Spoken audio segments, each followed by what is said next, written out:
What's up, guys? So I'd like to talk a bit about my experience doing one-day blacksmithing course with iron art. So absolutely fantastic day out. Would really recommend it for anybody with even a passing interest in blacksmithing. So the course went on from 8 in the morning till 2 in the afternoon. It's supposed to end at 2 in the afternoon. The instructor actually ended up staying on for about half an hour to make sure I finished my final project of the day, which was really, really awesome of him. He could have just told me to fuck off, but he was really nice. So yeah, really, really good day out. The first half hour was just going over, the time we're going to do things, when the breaks were, and showing us the workshop, showing us how to use the forge and that kind of thing. And surprisingly, there's only about 15 minutes at the 15 minutes where he's actually showing us how to use the equipment. And I did find that a little bit surprising, but that actually turned out to be all we actually needed. And then the instructor would come over as and when he was needed to actually, give us a hand and that kind of thing. But yeah, the first thing we did was make a fire poker. So this is the first thing I have ever blacksmithed.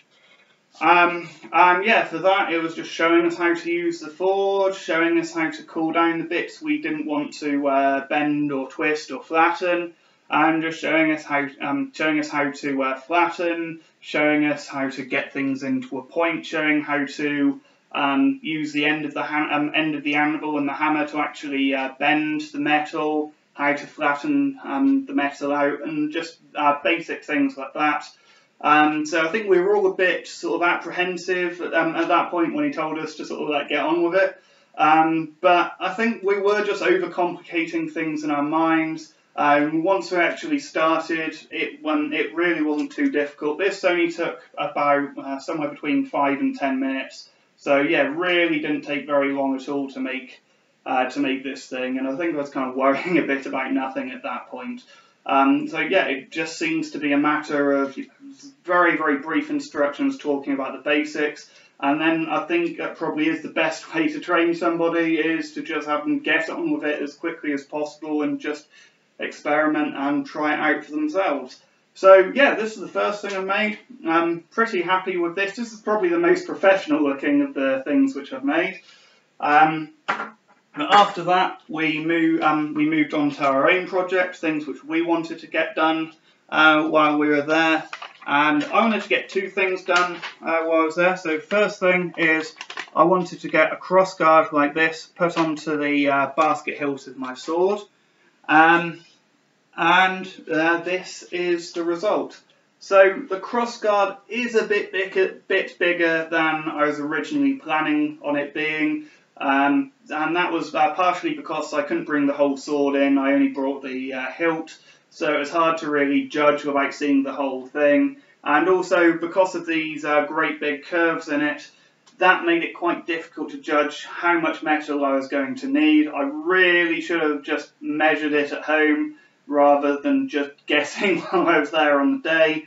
But it still works. It's still certainly functional. This bit of the guard can get in the way a little bit if I'm doing that sort of thing, but I'm used to it now. The sword does weigh about 1,700 grams now, which is very, very heavy for a one-handed sword, but it's certainly still usable. I've got no issue moving it about into various guards and attacking and that kind of thing. So I am quite happy with this, and I have got another guard without the cross guard if I do find that this is a little bit too much. Maybe sometime in the future I'll go back and do some more blacksmithing and sort this thing out. It shouldn't take too long. All I need to do is just cut the ends off, rebend it, and just reattach the balls onto the end. So I did all of this myself except for actually welding it on. So yeah, the instructor actually welded the guard onto the sword there. I've never done any welding myself, yeah, he was quite happy to do that for me, but I certainly want to learn how to weld in the future.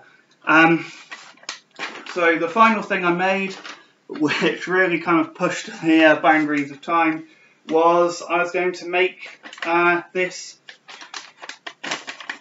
sword, which I showed you modelling yesterday, the Model Edition Blender. So yeah, check out that video if you haven't already. And this is the end result. So I still need to polish the blade. We've run out of time, and the other major difference is that the way I designed that was for the pommel to actually be peened on, whereas on here we just ended up welding instead, just because of time constraints. So it holds a pretty nice edge. It'll certainly do for any kind of kitchen applications, and it is actually very, very heavy. This sword weighs knife weighs about 640 grams, which is actually heavier than some historical swords. So yeah, it is weighty, but the balance is all the way in the hilt here, so it does still move very, very easily.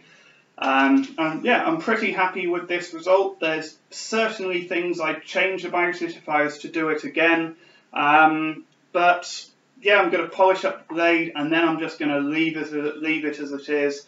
Something I have found with projects a lot of the time is that, if you're learning a new skill, don't try and overcomplicate things. Don't try and get things perfect straight away.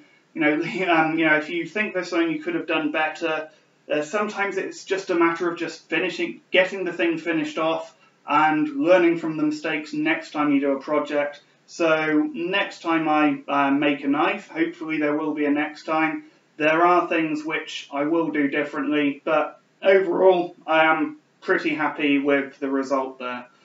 There's four of us learning. I think that's probably about the right number. Some of us kind of helped each other to some extent.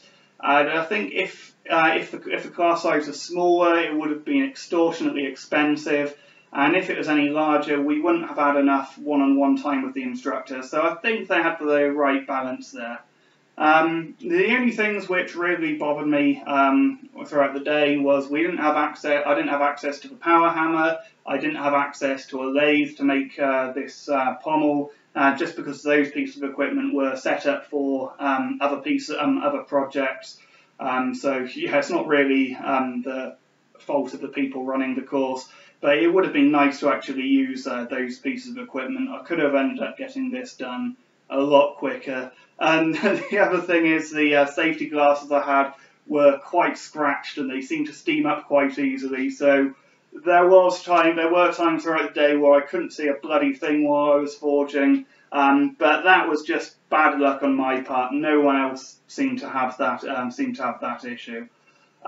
So yeah, that's it. Those are my first experiences with blacksmithing. Maybe I'll give you a close-up of some of these things. So this is the knife. I'll give you a close-up of this one as well. You've already seen the close-up of the sword. It's got quite a nice little point on the end there. So yeah, those are my experiences with blacksmithing. Really recommend giving it a go yourself if you've got any interest whatsoever. And I'll see you guys soon. Bye.